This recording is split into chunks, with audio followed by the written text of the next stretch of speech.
औज़ुबिल्लाहिमिनश्शैतानिर्रजीम बिस्मिल्लाहिर्रहमानिर्रहीम।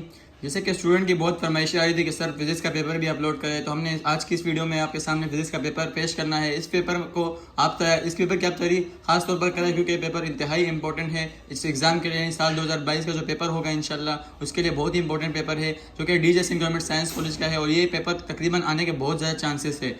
चलते हैं सबसे पहले जो सेक्शन ए है, सेक्शन ए जो कि एमसीक्यूज पर बेस्ड होता है और इसके आपको 33 में एमसीक्यूज मिलेंगे और इसके मार्क्स होंगे 33 ही मार्क्स होंगे इसके। तो चलते हैं सबसे पहले एमसीक्यूज नंबर 1 के ऊपर के which of the following is not a unit of length. यहाँ पे 4 ऑप्शन है और आंसर जो है वो रेडियन पर है क्योंकि एंगस्ट्रॉम जो है वो भी लेंथ का यूनिट है, माइक्रोन भी है और लाइट ईयर भी है। सिर्फ एक ही रेडियन है क्योंकि रेडियन जो होता है उसका कोई यूनिट नहीं होता, इसलिए रेडियन जो है वो लेंथ का यूनिट नहीं है। नंबर 2 है net torque acting on a body determines. जो नेट टॉर्क बॉडी पर लगती है वो किसके बराबर होती है? वो एंगुलर एक्सेलरेशन के बराबर होती है। और इसके बाद ये सीक्वेंस नंबर 3 है the dimensions of the following pair are not the same. तो ऑप्शन है work and energy, work and torque, momentum and impulse and mass and moment of inertia. तो वर्क और एनर्जी का जो डायमेंशन है या work और टॉर्क और मोमेंटम एंड इम्पल्स इन दोनों का डायमेंशन तो बिल्कुल सेम है और इसका डायमेंशन दोनों का भी सेम है। सिर्फ मास और मोमेंट ऑफ एनर्शिया जो है इनके डायमेंशन डिफरेंट है, तो इसलिए इन दोनों का डायमेंशन जो है आर नॉट द सेम। यानी ऑप्शन ये पूछा गया कि नॉट सेम है, तो मास एंड मोमेंट ऑफ एनर्शिया है। एमसीक्यूज नंबर 4 है the angle of projection for which range and maximum height becomes equal.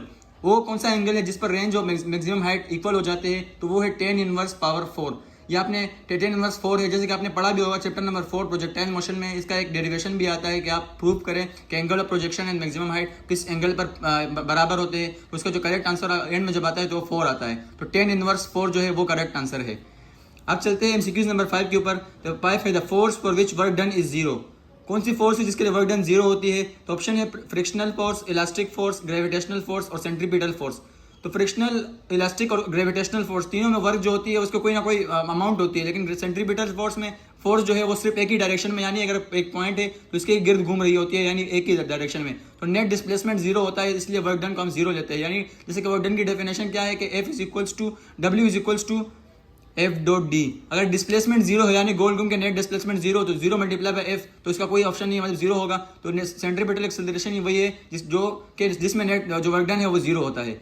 अब चलते हैं सीक्वेंस नंबर 6 की तरफ। The average power and instantaneous power becomes equal if work is done at. Option है any rate, at variable rate, at uniform rate, at higher rate. तो correct answer इसका है uniform rate. Average और instantaneous power जो है अगर equal हो जाते हैं किस पर? यूनिफॉर्म रेट के ऊपर, यानी कि जिसपे चेंजेस ना आए। अब चलते हैं एमसीक्यूज नंबर 7 की तरफ। Proton, electron, neutron and alpha particles have same momentum, which of the following have highest kinetic energy.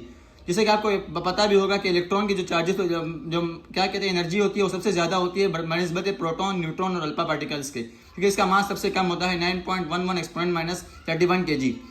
अब चलते हैं सीक्वेंस नंबर 8 की तरफ। Slope of work time graph is equal to. Work time graph का जो slope है वो किसके बराबर होता है? जैसे कि आपने फॉर्मूला पढ़ा होगा पावर का कि W/T। तो वर्क टाइम का जो स्लोप है, जो ग्राफ का स्लोप है वो इसके बराबर होता है पावर के।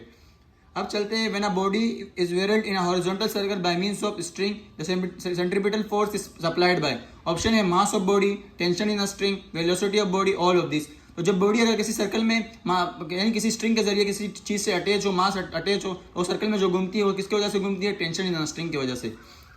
एमसीक्यूज नंबर 10 है the circumference of a circle subtended by an angle. तो 2 पाई रेडियन इसका करेक्ट आंसर है। जैसे कि आपको पता भी है कि पूरा सर्कल 2 पाई रेडियन के बराबर होता है, वही सब कुछ यहीं पूछा गया है। अब चलते हैं एमसीक्यूज नंबर 11 की तरफ। The angular speed off spin motion of the earth in radian पर सेकंड। एक पहला तो ऑप्शन पाया रेडियन पर सेकंड जो कि बहुत कम है, 2 पाई रेडियन भी कम है, 4 पाई रेडियन। ये करेक्ट सीक्वेंस है 7.3 एक्सपोनेंट माइनस 5 जो कि सबसे डिफरेंट भी है, यही इसका आंसर है 7.3 एक्सपोनेंट माइनस 5 रेडियन पर सेकंड। एमसीक्यूज नंबर 12 है for a body executing simple harmonic motion dash remains constant. जब कोई बॉडी सिंपल हार्मोनिक मोशन करती है तो उसमें एक चीज है जो रिमेन्स कांस्टेंट है। ऑप्शन है potential energy, kinetic energy, momentum या टोटल एनर्जी। तो जैसे कोई डेरिवेशन भी की होगी कि जब कोई बॉडी सिंपल हार्मोनिक मोशन में मूव करती है तो उसके अंदर जो टोटल एनर्जी होती है वो कांस्टेंट रहती है, उसमें कोई चेंजेस नहीं आती। तो करेक्ट आंसर है टोटल एनर्जी। नंबर 13 है according to Laplace correction propagation of sound waves through air is considered to be following thermodynamic process. Option है आइसोबैरिक, आइसोकोरिक, आइसोथर्मल, एडियाबैटिक। तो ऑप्शन है एडियाबैटिक इसका करेक्ट आंसर है। Number 14 है silence zone take place due to. Option है reflection, resonance, destructive interference, beats. तो correct option जो है साइलेंस जोन जो है वो टेक प्लेस किसमें करता है? डिस्ट्रक्टिव इंटरफेरेंस में। नंबर 15 है longitudinal wave does not exhibit. Longitudinal wave जो है वो ये चीज एग्जिबिट नहीं करती। तो रिफ्लेक्शन तो एग्जिबिट करती है, रिफ्रेक्शन भी करती है, डायफ्रेक्शन भी करती है। एक ही चीज है जो पोलराइजेशन है, जो कि उसके अंदर नहीं होता। तो इसलिए करेक्ट आंसर इसका है पोलराइजेशन। नंबर 16 है in Young double slit experiment the fringe spacing is equal to. तो इसका फॉर्मूला है, फ्रिंज स्पेसिंग का क्या फॉर्मूला है, जैसे कि आपने पढ़ा भी होगा, delta X is equals to L lambda upon D. तो यहाँ पर यही है कि लेमडा एल अपॉन डी आपसे ये पूछा गया है। तो करेक्ट आंसर इसका है lambda L upon D. Number 17 है if a convex lens of large apparatus fails to converge the light rays incident on it a single point, it is said to be suffer from option chromatic है, spherical, both या distortion. तो correct answer spherical है। जैसे कि आपने पढ़ा भी होगा, जब कोई लेंस के अंदर आप रेज पास करते हैं और एक पॉइंट पर वो फोकस नहीं होता है, यानी मुख्तलिफ पॉइंट पर वो गुजर रहा होता है, तो उसे हम स्पेरिकल एब्रेशन कहते हैं। और जब क्रोमेटिक में क्या होता है कि वो कलर में डिस्पर्ज हो जाता है। नंबर 18 है the locus of 4 points in a medium having the same phase of vibration is called. ये डेफिनेशन है वेव फ्रंट की, डेफिनेशन आपसे पूछी गई है चैप्टर 8 से, तो इसका करेक्ट आंसर है वेव फ्रंट। नंबर 19 है Michelson interferometer can be used to find dash of light. Wavelength of light को फाइंड करने के लिए हम माइकलसन इंटरफेरोमीटर को यूज करते हैं। तो करेक्ट आंसर इसका है वेवलेंथ। नंबर 20 है the magnitude of resultant of 2 4 6 Newton and 8 Newton acting on right angle is. Correct answer इसका 10 है। जैसे कि आपने पढ़ा भी होगा, मिसाल के तौर पर एक हम ले लेते हैं आर का मैग्नीट्यूड मालूम करना है, तो अंडर रूट एक मिसाल के तौर पर R square R X square plus R Y square. तो आर एक्स सपोज कर ले कि 6 है, 6 का स्क्वायर यानी 36 हो जाएगा, प्लस 8 का स्क्वायर आपके पास 64 हो जाएगा। अगर अंडर रूट 36 प्लस 64 करें तो ये 100 हो जाता है, और 100 का जैसे कि रूट क्या होता है 10 होता है। तो करेक्ट आंसर इसका है 10 न्यूटन। नंबर 21 है when sound waves enter in different medium at the quantity of breath remains unchange. वो कौन सी क्वांटिटी है जब साउंड वेव एक मीडियम से दूसरे मीडियम में एंटर होती है? तो एक ही क्वांटिटी है, सब चेंज होते हैं। इंटेंसिटी में भी फर्क आ जाता है, स्पीड में भी जाहिर सी बात है कमी आ जाती है, और वेवलेंथ भी क्योंकि एक मीडियम से दूसरे मीडियम में जा रहा है। एक ही चीज़ है, जो फ्रीक्वेंसी है उसमें चेंजेस नहीं आती। तो करेक्ट आंसर इसका है फ्रीक्वेंसी।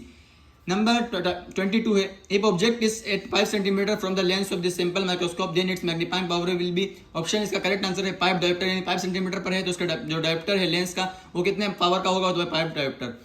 नंबर 23 है during long jump athlete runs before taking the jumps for. Option है greater inertia, smaller inertia, greater momentum, smaller momentum. Correct answer इसका है ग्रेटर मोमेंटम। नंबर 24 है which shows the correct relation between time total time of flight and maximum height. तो इसका correct answer जो है h is equal to GT square upon 8। ये कोई इतना ज्यादा इंपॉर्टेंट एमसीक्यूज नहीं है, क्योंकि बहुत टफ है, इसको सोल्व करना कोई आसान काम नहीं है, इसलिए आप इसको या तो याद कर ले या तो इसी छोड़ दे, क्योंकि इतना ज्यादा इंपॉर्टेंट एमसीक्यूज नहीं है। नंबर 25 है if a body is revolving in XY plane clockwise the direction of angular velocity will be along the direction of. अगर एक बॉडी है XY प्लेन में मूव कर रही है क्लॉकवाइज मूव कर रही है, तो उसका जो एंगुलर वेलोसिटी उसका डायरेक्शन क्या होगा? जैसे कि आपने पढ़ा भी होगा कि जो थंब रूल होता है, यानी इसे मूव करने से राइट साइड की तरफ अगर फिंगर जाए तो Z एक्सिस की तरफ आता है, और ये यहाँ पे क्लॉकवाइज है। क्लॉकवाइज क्या होता है? पॉजिटिव होता है, जो बाहर की तरफ निकलता है तो प्लस Z एक्सिस होगा, बाहर की तरफ आएगा।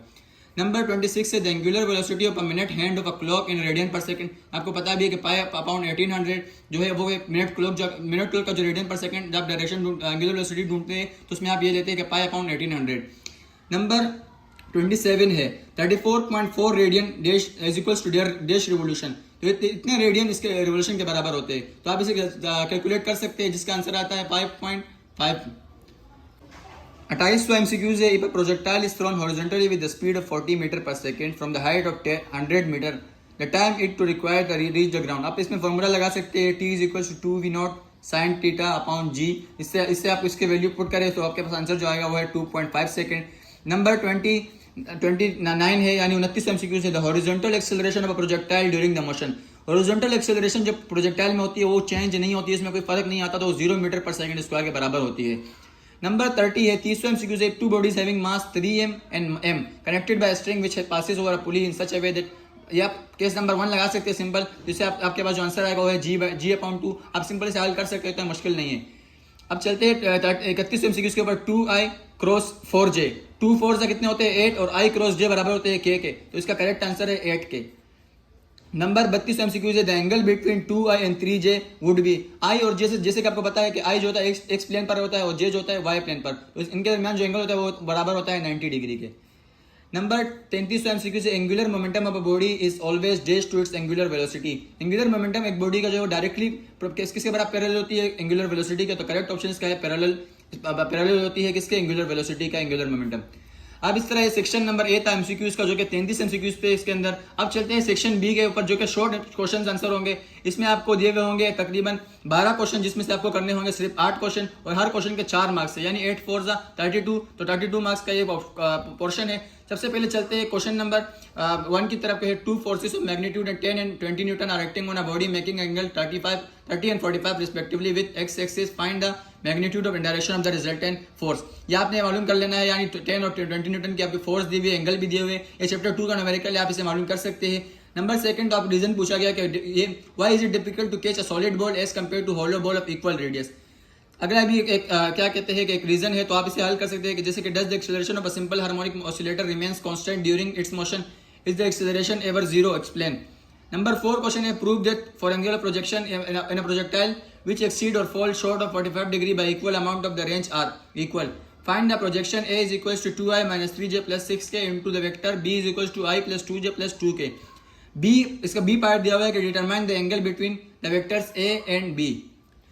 Question number 6 है, blue light of wavelength 480 nanometer illuminates the diffraction grating. The second order image is formed at an angle of 30 degree from the central image. How many lines in a centimeter are there on the grating? ये question number chapter number 9 से numerical दिया गया है। अब चलते हैं question number 7 की तरफ। Find the temperature at which the velocity of sound in air is 2 times its velocity at 10 degree centigrade, the take the speed of sound at 10 degree centigrade. Chapter 8 का जो न्यूमेरिकल है, speed of sound के जो topic है, आप उसे पढ़कर और उसका कुछ न्यूमेरिकल करके आप इसको आसानी से हल कर सकते हैं। क्वेश्चन नंबर 8 है, an astronomical telescope has an objective has lens with power 2 dioptre, the lens is placed for 60 centimetre from the eyepiece. When the telescope is adjusted for minimum eye strain, calculate the angular magnification of telescope. Chapter 10 का numerical है telescope वाला, उसे आप हल कर सकते हैं। आप उसे थोड़े जो सॉल्व एग्जांपल है उसकी भी प्रैक्टिस करेंगे, बहुत इंपॉर्टेंट टॉपिक है वो। इसमें से आपको न्यूमेरिकल भी आएंगे, और खासतौर पर जो टेलीस्कोप का क्वेश्चन है वो लॉन्ग में जरूर आएगा, तो टेलीस्कोप क्वेश्चन को आप जरूर करें। अब चलते हैं क्वेश्चन नंबर 9 की तरफ। Source of sound and listener are moving towards each other with velocities which are 0.5 times and 0.2 times the speed of sound respectively. If the source is emitting 2 kilohertz tone, calculate the frequency heard by the listener. Doppler effect का numerical है, इसे आप हल कर सकते हैं, जो कि केस नंबर 3 का न्यूमेरिकल है। नंबर 10 क्वेश्चन है, water is falling over a waterfall of height 30 metre at a rate of 45,000 gram per minute, determine the power generated. Number 11 है, state proof law of conservation of angular momentum. और number 12 question है, the sum of differences of two vector P and Q are I minus 2j plus 3k and 3i minus 3j plus minus 4k respectively. Find magnitude of P and Q। इस तरह ये question 12 थे, यानी 12 question मुकम्मल हुए, जिसमें से आपको सिर्फ और सिर्फ 4 क्वेश्चन करने होते हैं। अब चलते हैं सेक्शन सी के ऊपर, जो कि डिटेल क्वेश्चन का होता है। इसमें से सिर्फ आपको 2 सवाल करने होते हैं, और हर सवाल के जो होते हैं आपके पास 10 मार्क्स, यानी 20 मार्क्स का ये सेक्शन सी होता है। सबसे पहले जो क्वेश्चन नंबर, यानी इसका क्वेश्चन नंबर 3 इस हिसाब से आ रहा है, तो क्वेश्चन नंबर 3 में आपको 2 पार्ट दिए होंगे, part A part B. Part A में आपको दिया हुआ है कि derive the experimental setup and related mathematical relation which is the first proof of wave nature of light. यानी यहाँ पे आपसे पूछा गया यंग डबल स्लिट ही पूछा गया, लेकिन वर्डिंग को चेंज करके पूछा गया है, यंग डबल स्लिट का क्वेश्चन है। नंबर सेकंड इसका, an object moves along circular path with uniform velocity, find the expression for acceleration produce in it. ये इसका पार्ट बी है। क्वेश्चन नंबर 4 पार्ट ए क्या है, state the law of conservation of energy, how is it verified in mass spring system as simple harmonic motion. और इसका part B है, 2 sphere of mass m and 2m move with initial velocity u1 and u2 in the same direction collide colistically, derive the expression to final velocities of any one।